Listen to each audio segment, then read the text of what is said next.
Hello viewers, আসসালামু আলাইকুম। সবাইকে স্বাগত জানাচ্ছি ইংলিশ হোম চ্যানেলে। আমি Mohammad Anisur Rahman.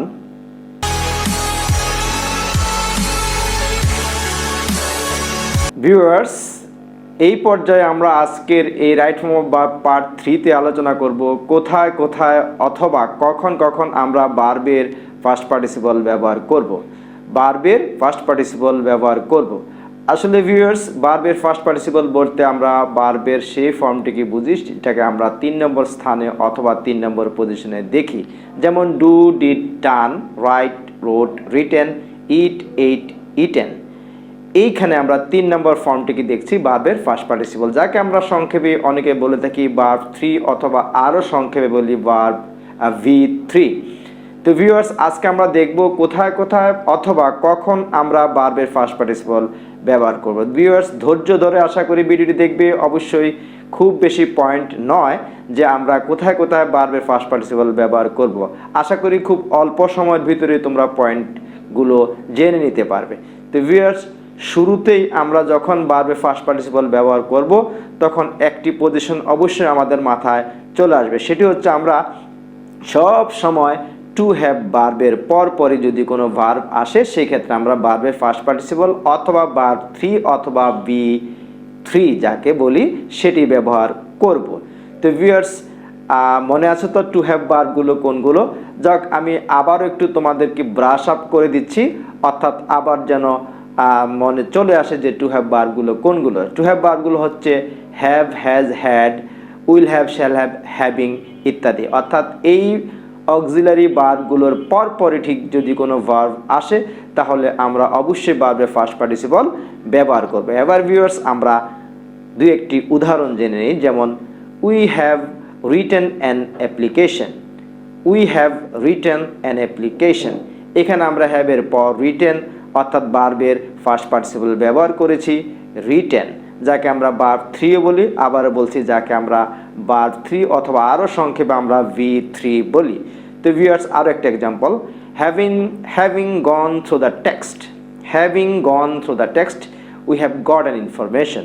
We have got an information. এখানে আমরা দেখতে পাচ্ছি হ্যাভিং অক্সিলারি ভার্বটির পরপরই আমরা ভার্বের যেই ফর্মটি ব্যবহার করেছি সেটি ব্যবহার করছি ভার্বের ফার্স্ট পার্টিসিপল। First participle. আরও একটি এক্সাম্পল ভিউয়ার্স দেখে নেওয়া যাক। যেমন you will have completed your work in time. You will have completed your work in time.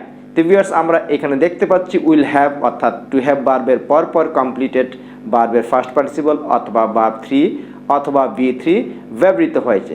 তো ভিউয়ার্স, এখানে একটি বিষয় খেয়াল রাখতে হবে, আমরা কোথায় কোথায় ভার্বের ফার্স্ট পার্টিসিপল ব্যবহার করব সেই ক্ষেত্রে যে বিষয়টি অর্থাৎ মেইন পয়েন্টটি অথবা সবচেয়ে গুরুত্বপূর্ণ যে পয়েন্টটি সেটা হচ্ছে টু হ্যাভ ভার্বের ঠিক পরপরই যদি কোনো ভার্বের ফর্ম আমরা ব্যবহার করি সেটা সব সময় ভার্বের ফার্স্ট পার্টিসিপলই ব্যবহৃত হবে। আরেকটি বিষয় ভিউয়ার্স এখানে খেয়াল রাখতে হবে, এই টু হ্যাভ ভার্ব এবং তার পরপরই যে ভার্বের ফার্স্ট পার্টিসিপল ফর্মটি ব্যবহার করে থাকি বা হয়ে থাকে, এই দুটো মিলে অর্থাৎ এই ভার্ব ফ্রেজটি সবসময় একটি কনসেপ্ট তোমাদের মাথায় রাখতে হবে। এই ভার্বের ফর্মটি সবসময় কমপ্লিশন অর্থাৎ পারফেকশনের অর্থ দেয়। অর্থাৎ যখনই টু হ্যাভ ভার্ব এবং তার পরপরই ভার্বের ফার্স্ট পার্টিসিপল ব্যবহার হয়, খেয়াল রাখতে হবে আমাদের যে এখানে যেই কাজটি বা অ্যাকশনটি এটা কমপ্লিট হয়ে গিয়েছে অথবা পারফেকশনের একটা ধারণা দেয়। তো ভিউয়ার্স, আমাদের রাইট ফর্ম অফ ভার্ব ব্যবহার করতে গেলে আমাদের যেই বেসিক কয়েকটি কনসেপ্ট খেয়াল রাখতে হয়, এটি হচ্ছে একটি, অর্থাৎ টু হ্যাভ ভার্বের পরপর যে ভার্বের ফার্স্ট পার্টিসিপলের ব্যবহার হয় সেখানে ভার্বের অ্যাকশনটির একটা পারফেকশন অথবা কমপ্লিটনেস বোঝায়। ঠিক এরকম আরও যেমন কনসেপ্ট আছে, যেমন আমরা ভার্বের সাথে যখন আইএনজি দিই তখন যে একটা কনসেপ্ট চলে আসে সেখানে একটা কন্টিনিউয়াস বা একটা কাজ চলছে বা চলমান সেই বিষয়টা থেকে যায়। তো এরকমই আরেকটা কনসেপ্ট যেমন আমরা বলতে পারি ইনফিনিটিভের ব্যাপারে, যখন টু প্লাস বেস অর্থাৎ ইনফিনিটিভ ব্যবহার করি তখন সেই অ্যাকশনটি আসলে সামনে থাকে। যেমন I want to go, I want to go অর্থাৎ আমি যেতে চাই, টু গো এখানে ইনফিনিটিভ, তো সেখানে যাওয়ার ব্যাপারটি আসলে সামনে রয়েছে। এই বেসিক কিছু কনসেপ্ট ভিউয়ার্স আমাদের মাথায় থাকলে অথবা আমরা যদি এগুলো আমাদের ভিতরে আত্মস্থ করে ফেলি, তাহলে অনেক সময় রাইট ফর্ম অফ ভার্বের যে অ্যাকশন বা কাজ বা আমাদের ব্যবহারিক জীবনে ব্যবহারের ক্ষেত্রে এই বিষয়গুলো থেকে আমরা যথেষ্ট হেল্প পেতে পারি। তাহলে ভিউয়ার্স, 1 নম্বর পয়েন্ট আলোচনা করতে গিয়ে আমি শেষ করতে চাচ্ছি এখানে যে টু হ্যাভ ভার্বের পরই আমরা অবশ্যই ভার্বের পাস্ট পার্টিসিপল ব্যবহার করব। পাস্ট পার্টিসিপল বলতে আমরা ভিউয়ার্স বারবারই বলছি আমি ভার্ব 3 অথবা আরও সংক্ষেপে V3 কে বোঝাচ্ছি ভিউয়ার্স। আশা করি তোমরা এই পয়েন্টটি ক্লিয়ার করছো। আমি খুব সংক্ষেপে আর দু একটি পয়েন্টের মাধ্যমে আজকের ক্লাসটি শেষ করে দিব।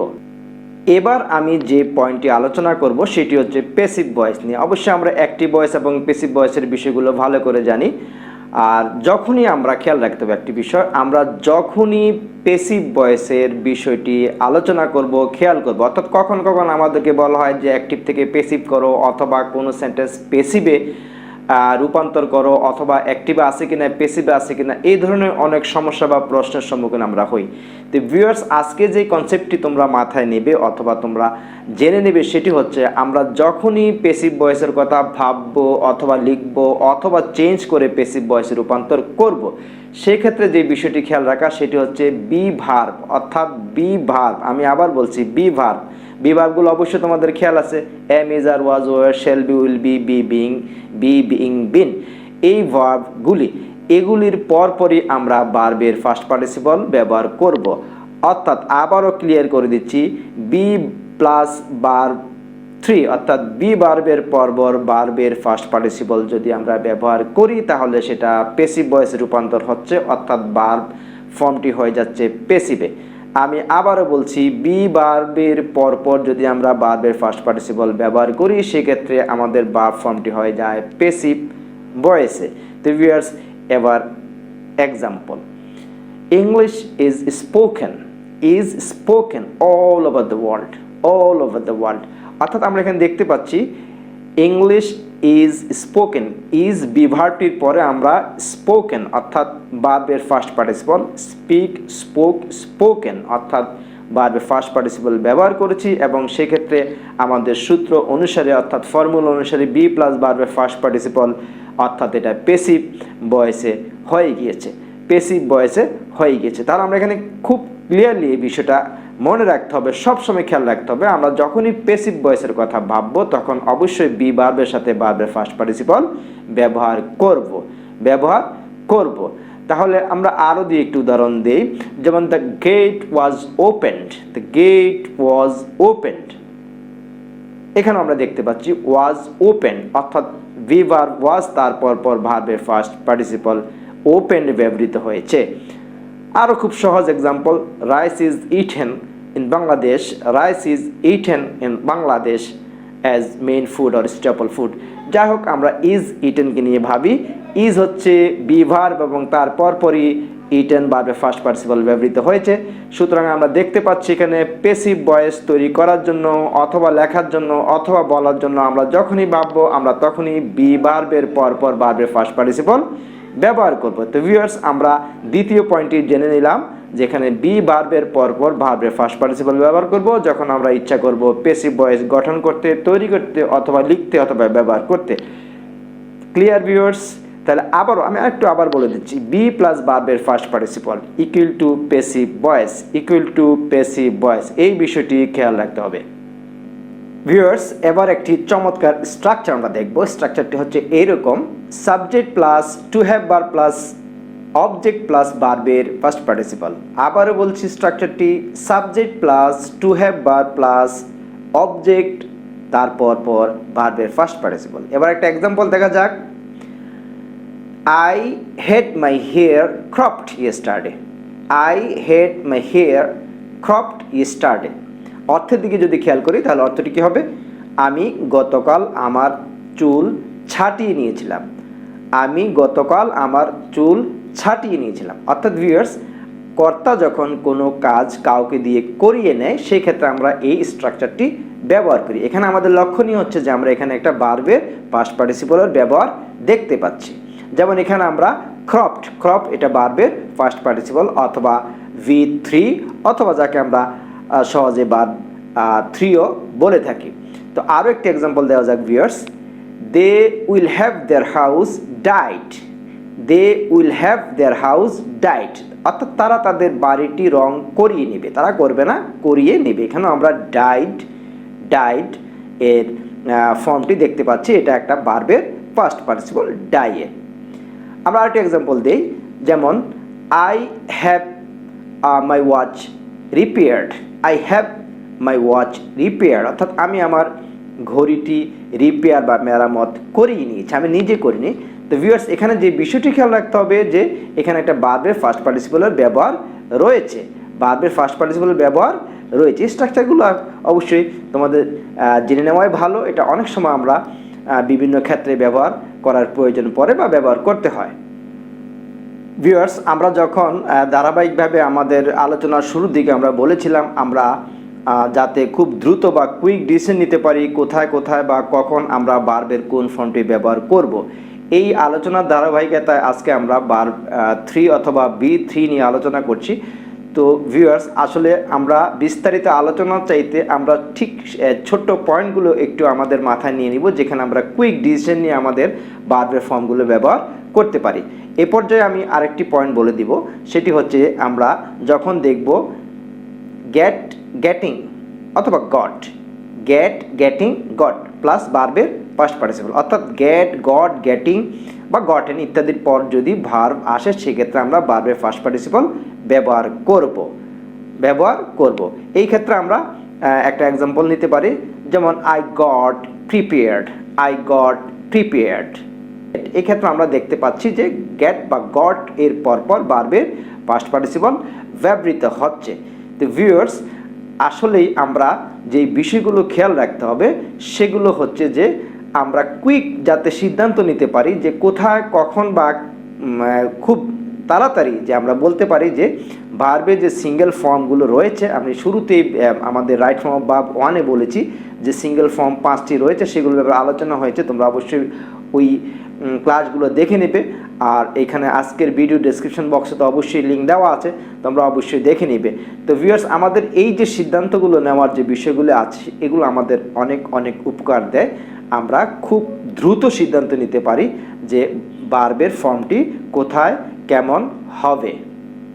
আমি আর ভিডিওটি দীর্ঘায়িত করব না, আসলে আলোচনা হচ্ছিল কোথায় কোথায় ভার্বের বা কখন কখন ভার্বের ফার্স্ট পার্টিসিপল ফর্মটি ব্যবহার করব। আজকের মতো শেষ পয়েন্ট সেটি হচ্ছে যে এজ এবং বাই এর আগে যদি আমরা কোনো ভার্ব ব্যবহার করে থাকি তাহলে তার ভার্বের ফার্স্ট পার্টিসিপল ফর্ম ব্যবহার করব। আবারও বলছি পয়েন্টটি, বাই অথবা এজ এর আগে যদি কোনো ভার্বের ফর্ম ব্যবহার করি সেক্ষেত্রে আমরা ভার্বের ফার্স্ট পার্টিসিপল ব্যবহার করব। যেমন বলা যেতে পারে কনসিডার্ড অ্যাজ, নোন অ্যাজ, এভাবে আমরা বলে থাকি, অথবা কালেক্টেড বাই বা স্পোকেন বাই। এই যে কুইক ডিসিশন নেওয়ার ব্যাপারটা একটা পয়েন্ট দেখেই আমরা, যেমন আমরা বাই দেখলাম তার আগে ভার্বটা পেলাম, সেক্ষেত্রে আমরা তাকে ফার্স্ট পার্টিসিপল রূপান্তর করে নেব, অথবা অ্যাজ দেখলাম ঠিক তার আগেই আগের স্থানটিতে দেখছি একটা ভার্ব এসেছে, সেক্ষেত্রে আমরা তাকে ভার্বের ফার্স্ট পার্টিসিপলে রূপান্তর করব। এটা হচ্ছে কুইক ডিসিশনের যে বেনিফিটটা আমরা পাচ্ছি। তো ভিউয়ার্স, আজকের ক্লাসটা আমি রিক্যাপিচুলেট করতে চাচ্ছি খুব কুইকলি, তোমরা আবার দেখো নাও কোথায় কোথায় ভার্বের ফার্স্ট পার্টিসিপল হয়। সেক্ষেত্রে আমরা 1 নম্বর পয়েন্ট হচ্ছে টু হ্যাভ ভার্বের পর ভার্বের ফার্স্ট পার্টিসিপল হবে। আবার বলছি, টু হ্যাভ ভার্বের পর ভার্বের ফার্স্ট পার্টিসিপল হবে। দ্বিতীয় পয়েন্টটি হচ্ছে আমরা যখন প্যাসিভ ভয়েস করব, লিখব অথবা প্যাসিভে কোনো ফর্মকে ট্রান্সফর্ম করব, সেক্ষেত্রে আমরা খেয়াল রাখবো বি ভার্বের পরপর ভার্বের ফার্স্ট পার্টিসিপল হবে। বি ভার্বের পরপর ভার্বের ফার্স্ট পার্টিসিপল হবে, অর্থাৎ বি প্লাস ভার্বের first participle equal to passive voice. Passive voice করতে হলে আমাকে অবশ্যই বি ভার্বের সাথেই ভার্বের ফার্স্ট পার্টিসিপল ব্যবহার করতে হবে। এর পরের পয়েন্টটি ছিল একটি স্ট্রাকচার, যেমন স্ট্রাকচারটা আমি আবার এখানে তোমাদের জন্য রিক্যাপিচুলেট করে দিচ্ছি। সেটি হচ্ছে subject plus to have verb plus object plus ভার্বের ফার্স্ট পার্টিসিপল, যেটা ব্যবহার করে থাকে যে কর্তা যখন নিজে না করে অন্যকে দিয়ে কোনো কাজ করিয়ে নেয়, সেই ক্ষেত্রে আমরা এখানে একটা ভার্বের ফার্স্ট পার্টিসিপলের ব্যবহার দেখতে পাচ্ছি। এর পরের পয়েন্টটি আমি আবার তোমাদেরকে খুব দ্রুত বলে দিচ্ছি খেয়াল রাখার জন্য, সেটি হচ্ছে গেট, গট, গেটিং ইত্যাদির পরপর ভার্বের ফার্স্ট পার্টিসিপল হবে। গেট, গট, গেটিং এর পরপর ভার্বের ফার্স্ট পার্টিসিপল হবে। এবং সব শেষের পয়েন্টটি যেটি ছিল সেটি হচ্ছে বাই এবং এজ এর আগে ভার্বের ফার্স্ট পার্টিসিপল হবে। বাই এবং এজের আগে ভার্বের ফার্স্ট পার্টিসিপল হবে। তো ভিউয়ার্স, আশা করি ক্লাসটি তোমাদের ভালো লেগেছে এবং কুইক ডিসিশন নেওয়ার জন্য এই পয়েন্টগুলি অবশ্যই ভালো লাগবে এবং তোমাদের প্রয়োজন আছে। সুতরাং তো ভিউয়ার্স, আজকে এতটুকু।